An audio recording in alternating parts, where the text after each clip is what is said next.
संसार में सफल व्यक्ति कौन होता है? जो सबसे बड़ा विद्वान होगा वो सबसे अधिक विनम्र होगा, जो सबसे अधिक भक्ति में लगा होगा उसको अपनी भक्ति का अहंकार नहीं होगा।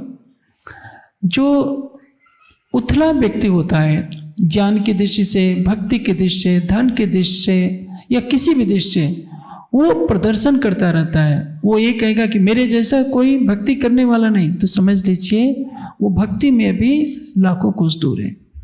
जो व्यक्ति विनम्रता की मूर्ति बच जाए, अपने अहं का विसर्जन कर दे, तो समझ लीजिए कि वो महानता की ऊंचाई पर पहुंचा हुआ है। अपने एक सुंदर साध का वर्णन घटनाक्रम में बताता हूँ।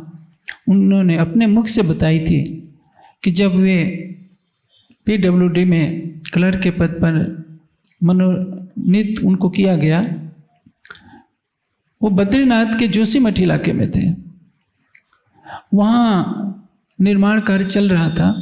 उनके जिले का जो सबसे बड़ा अधिकारी था PWD का, वो इतनी सादगी से था कि वो पहले नियुक्ति होकर के आए थे। उन्होंने परिचय नहीं था।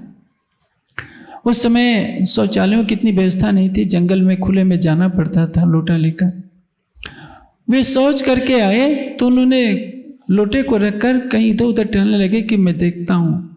उनके आने से पहले देखा कि एक व्यक्ति जो खूबसूरत गोरा चिट्टा है, उनके लोटे को मिट्टी से धो रहा है। आजकल की नई पीढ़ी को नहीं मालूम कि बर्तन को कैसे धोया जाता है। मिट्टी से धोने वाली प्रक्रिया गांव में चलती है।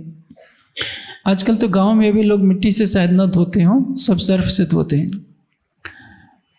तो उन्होंने कहा कि ये व्यक्ति बिना परिचय के मेरे शौच किए हुए लोटे को, गंदे बर्तन को धो रहा है। तो दो ही ऐसा काम कर सकते हैं, या तो कोई पागल करेगा या पहुंचा हुआ फकीर जो होगा वही इस काम को कर सकता है। जिसके पास बुद्धि नहीं है वही दूसरे के शौच के लोटे को तो धोएगा, या जो इतनी अध्यात्म की ऊंचाई पर पहुंच गया हो, जो छोटे बड़े की भावना से रहित हो गया हो, वही ये काम करेगा। सामान्य व्यक्ति नहीं कर सकता। सामान्य व्यक्ति तो अकड़ा रहेगा कि शौच तुम गए तुम्हारे लोटे को, मैं तो क्यों धोऊं, मैं भी बड़े घर का हूं, मेरे घर इतनी प्रॉपर्टी है।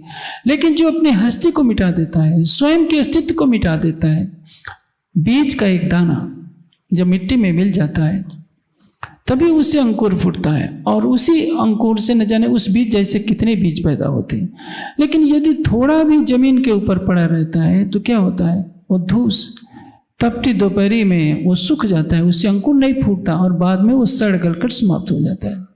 संसार में